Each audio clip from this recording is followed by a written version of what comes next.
Hello tout le monde! Alors, je viens d'apprendre une méga surprise.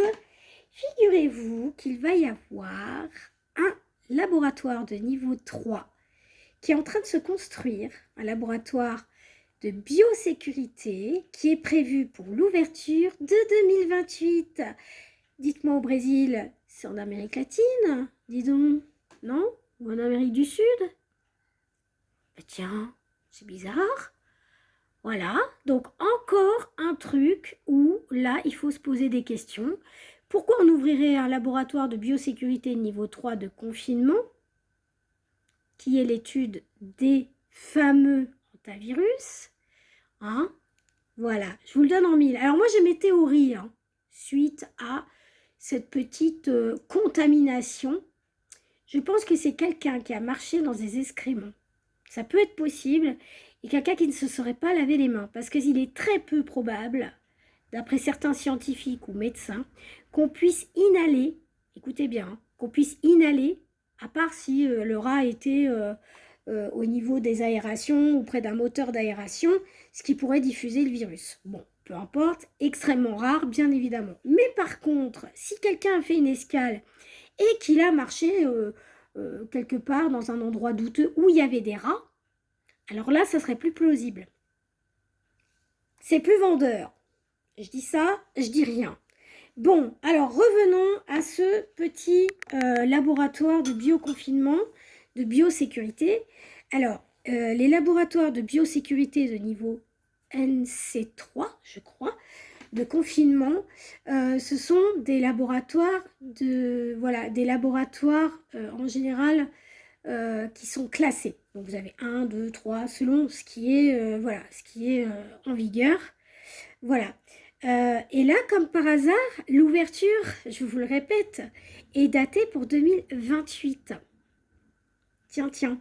Et en 2021, il y a eu un article sur Google, qui était apparu, je crois, sur Facebook, je vous ai partagé le truc, qui serait, ah tiens, la nouvelle pandémie, un hantavirus, gna gna gna gna. Donc ils avaient déjà, c'est pour ça que je parle dans la première vidéo, est-ce que ce serait un programme? Ça fait beaucoup de hasard, n'est-il pas? Voilà. Alors, mes chers, vous vous trompez lourdement en disant aux gens que c'est la souche des Andes, parce que vous êtes en train d'avouer à toute la population que vous êtes en train de faire une grave erreur.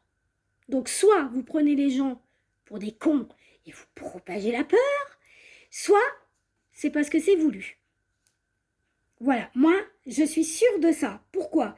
Parce que si c'était la souche des Andes, on ne bougerait pas un pékin. C'est un hantavirus. Souche ultra confinée. Dans un niveau 3, normalement, les gens sont dans une bulle orange ou dans une bulle jaune. Et croyez-moi sur parole, c'est pas juste un bonnet de papier qu'on met. Voilà, vous voyez la nuance? Donc, réveillez-vous, il y a aussi un nouveau virus, un neurovirus, je sais pas quoi, donc c'est un genre d'herpès viral qui vient s'attaquer aux cellules du cerveau. Voilà, qui a été détecté aussi aux Caraïbes. Oh, bah dis donc, ça fait beaucoup quand même. Ça fait beaucoup.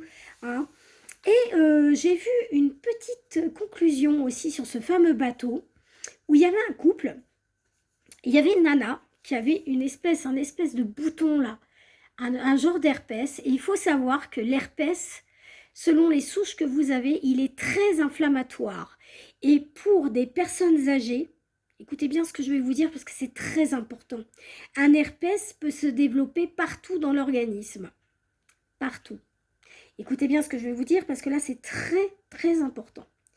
Il suffit que ce virus soit dans une gencive, écoutez bien, pour créer une inflammation et il va déclencher un arrêt cardiaque selon ce que vous avez comme bactérie. Donc vous voyez, on peut très bien faire tout un tas d'amalgames pour vous dire tout simplement « Ah, ça y est, c'est ça, nanani, nanana ». C'est absolument faux. D'accord? Il faut étudier le tout avant de dire « Ah, c'est ça et c'est pas autre chose » ou le scénario à 3 francs. Non, c'est faux, c'est faux. Donc, attention à ce que vous dites au niveau du journalisme, parce que si vous n'êtes pas médecin biologique, hein, médecin sérologique ou médecin scientifique, vous n'avez rien à dire. Voilà, faites-nous intervenir des vrais scientifiques sur le plateau, expliquez-nous déjà, hein, et dites-nous, voilà, faites-nous un vrai sujet sur le sujet de l'hantavirus. Je crois qu'il y a au moins 6 souches ou 7 souches d'hantavirus. Hein, ce serait bien quand même. Hein. Et aussi de démontrer ce que c'est que des anticorps. Ce que c'est que de montrer que ça c'est qu'un auto-anticorps. Hein, voilà. Et puis, une autre chose, il me semble bien que quand on n'a pas de vaccin sur une souche qu'on ne connaît pas, eh ben, il suffit de trouver le porteur 0. D'accord? Le premier. Il me semble, hein. Et il me semble qu'il ne faut pas le vaccin. Il me semble qu'il faut un sérum. Hein? Il me semble, non? C'est pas ça? Enfin, je sais pas. Parce que le vaccin, vous nous l'avez servi à sauce plus, et ça n'a servi à rien.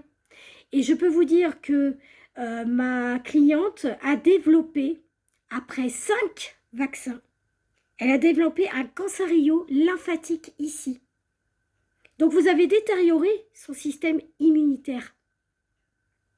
Intéressant comme sujet, n'est-ce pas? Voilà.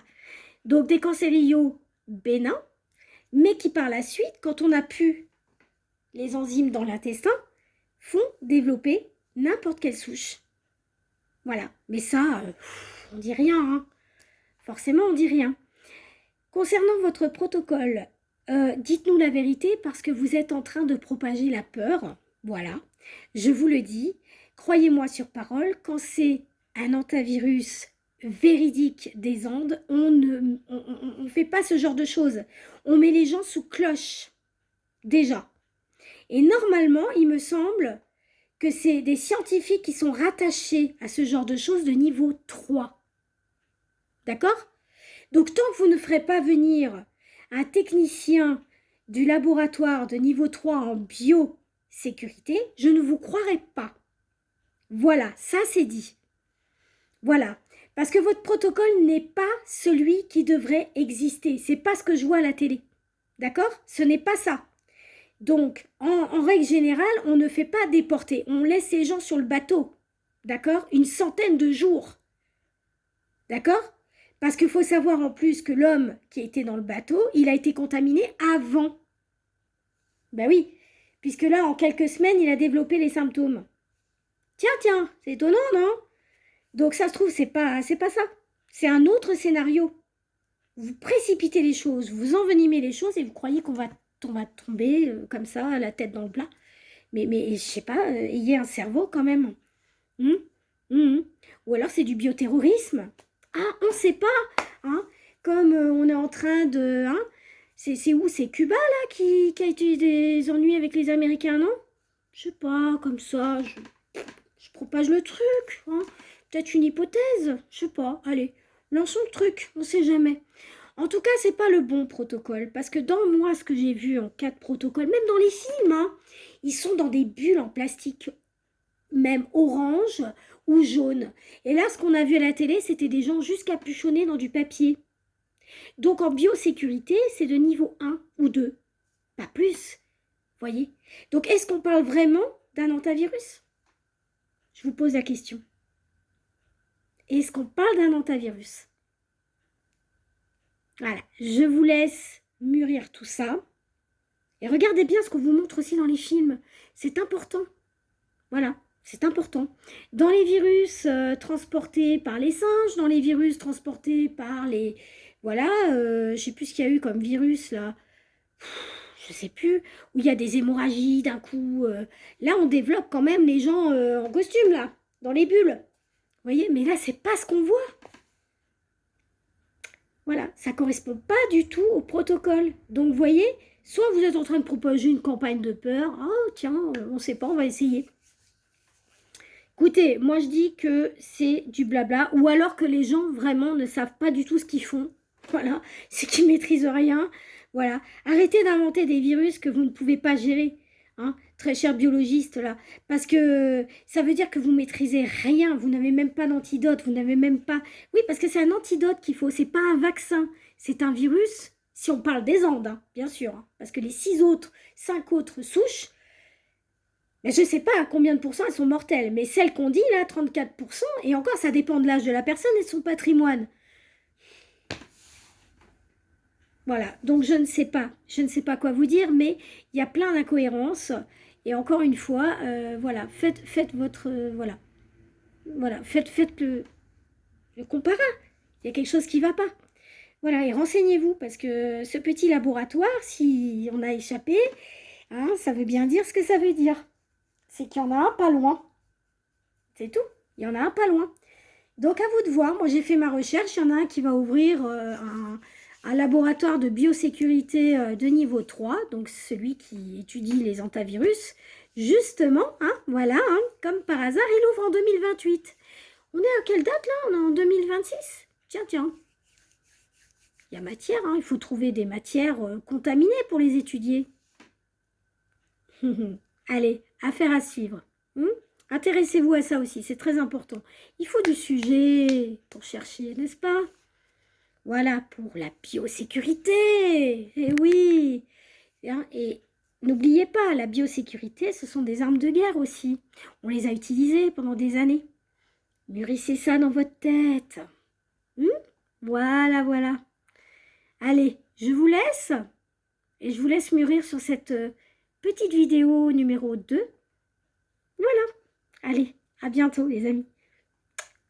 Perdez pas espoir. Ça va s'arranger.